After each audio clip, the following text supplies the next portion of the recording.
Selamat datang dan selamat mencari ilmu pengetahuan di channel YouTube Kunci Sejarah. Kali ini Kunci Sejarah akan membahas mengenai 27 tahun tragedi Trisakti. Apa yang terjadi pada tanggal 12 Mei tahun 1998 kala itu?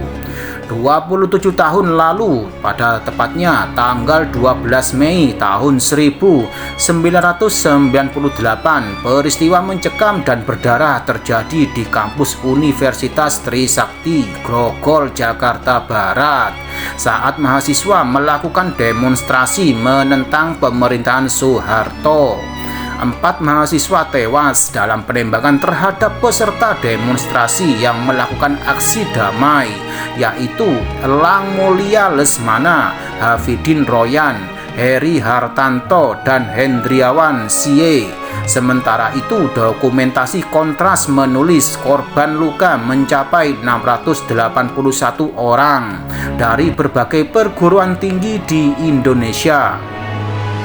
Tragedi Trisakti menjadi simbol dan penanda perlawanan mahasiswa terhadap pemerintahan Orde Baru. Setelah tragedi itu, perlawanan mahasiswa dalam menuntut reformasi semakin besar, hingga akhirnya memaksa Presiden Soeharto untuk mundur pada tanggal 21 Mei tahun 1998. Kerusuhan yang bernuansa rasial sebenarnya sempat terjadi sehari setelah tragedi Trisakti, yaitu pada tanggal 13 hingga 15 Mei tahun 1998.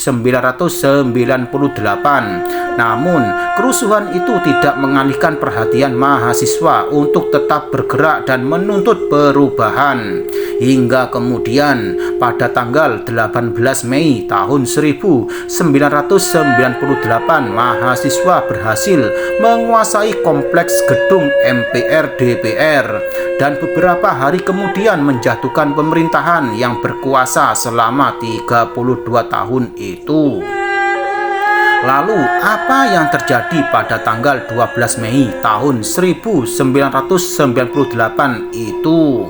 Demonstrasi mahasiswa di Universitas Trisakti merupakan rangkaian aksi mahasiswa yang menuntut reformasi sejak awal tahun 1998. Aksi mahasiswa semakin terbuka dan berani sejak Soeharto diangkat menjadi presiden untuk ke-7 kalinya dalam sidang umum MPR pada tanggal 10 Maret tahun 1998. Jika sebelum sidang umum MPR pada tanggal 1 hingga 11 Mei tahun 1998, aksi mahasiswa digelar di dalam kampus. Saat sidang itu digelar, mahasiswa mulai bergerak ke luar kampus. Dikutip dari dokumentasi Kompas, di sela sidang pada tanggal 5 Maret tahun 1998, sekitar 20 mahasiswa Universitas Indonesia bahkan pernah bertemu fraksi ABRI untuk menyuarakan penolakan laporan pertanggungjawaban Soeharto. Meski demikian, tuntutan itu sebatas didengarkan dan tidak dipenuhi. Setelah Soeharto terpilih kembali, aksi mahasiswa mulai dilakukan di luar kampus.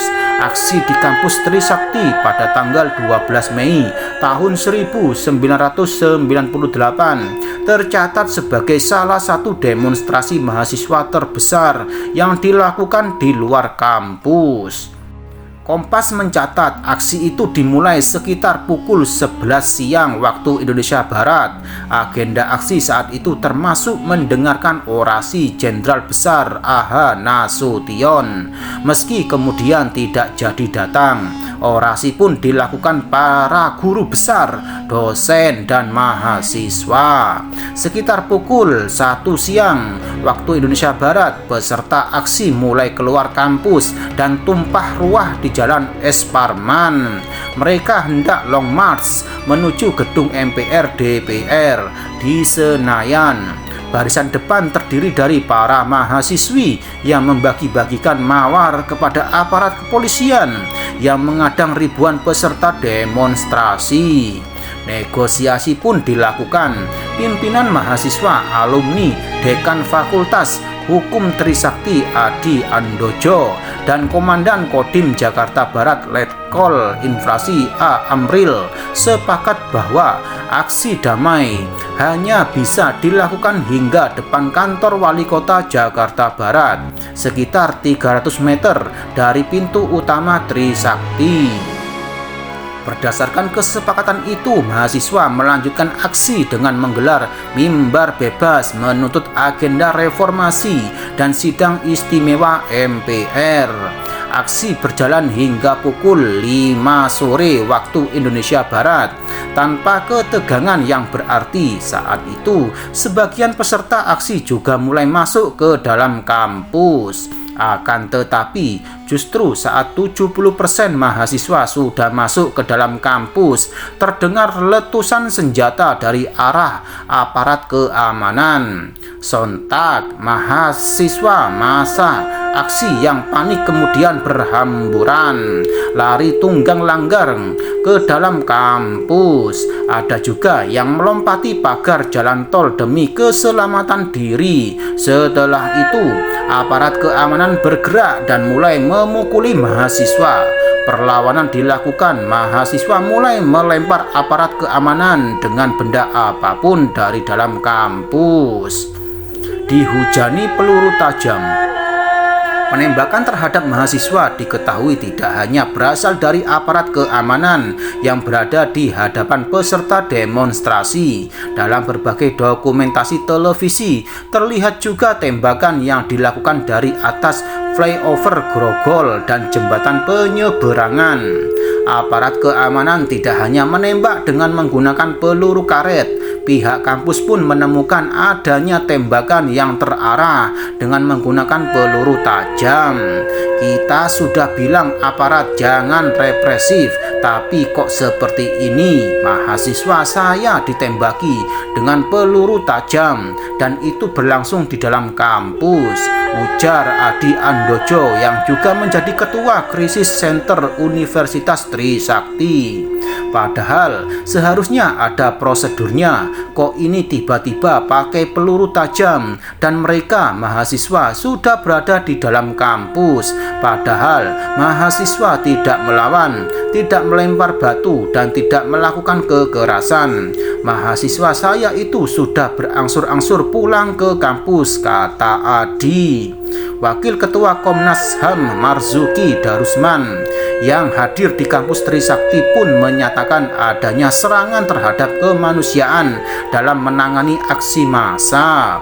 Mahasiswa yang menjadi korban penembakan kemudian dilarikan ke sejumlah rumah sakit terdekat, terutama Rumah Sakit Sumber Waras. Suasana memilukan begitu terasa di unit gawat darurat Rumah Sakit Sumber Waras. Rasa cemas, sedih, takut, serta marah begitu terasa. Dalam jumpa pers yang dilakukan, pihak kampus menyatakan ada 6 korban tewas, yang beberapa hari kemudian dipastikan ada 4 mahasiswa Trisakti yang menjadi korban. Misteri penembak. Dikutip dari buku mahasiswa dalam Pusaran Reformasi tahun 1998, Kisah yang tak terungkap 2016 yang ditulis Rosidi Rizkyandi, ahli kedokteran forensik dari Abdul Mun'im Indris, menyatakan bahwa hasil visum memang memperlihatkan serpihan peluru kaliber 5,56 mm di tubuh Heri Hertanto. Peluru itu biasanya digunakan senjata laras panjang jenis Steyr atau SS-1. Saat itu, senjata Steyr digunakan oleh Satuan Brimob atau Kopassus. Hasil otopsi tim pencari fakta ABRI juga mengungkap hasil yang sama. Hal senada juga didapat dari uji balistik di Forensik Teknologi INC di Montreal, Kanada. Namun, Kapolri saat itu Jenderal Polisi Dibyo Widodo membantah anak buahnya menggunakan peluru tajam. Kapolda Metro Jaya Hamami Nata juga menyatakan bahwa polisi hanya menggunakan tongkat pemukul, peluru kosong, peluru karet, dan gas air mata. persidangan terhadap 6 terdakwa beberapa tahun kemudian juga tidak dapat mengungkap siapa penembak mahasiswa yang menggunakan peluru tajam dan motifnya. 6 terdakwa hanya dituduh dengan sengaja tidak menaati perintah atasan. Misteri penembakan masih menyelimuti sejarah kelam itu. Akan tetapi, 4 mahasiswa yang tewas dalam tragedi tanggal 12 Mei tahun 1998 tetap dikenang sebagai pahlawan reformasi. Demikianlah penjelasan dari YouTube channel Kunci Sejarah ini. Semoga bisa menambah ilmu pengetahuan buat kalian semuanya. Sekian, terima kasih.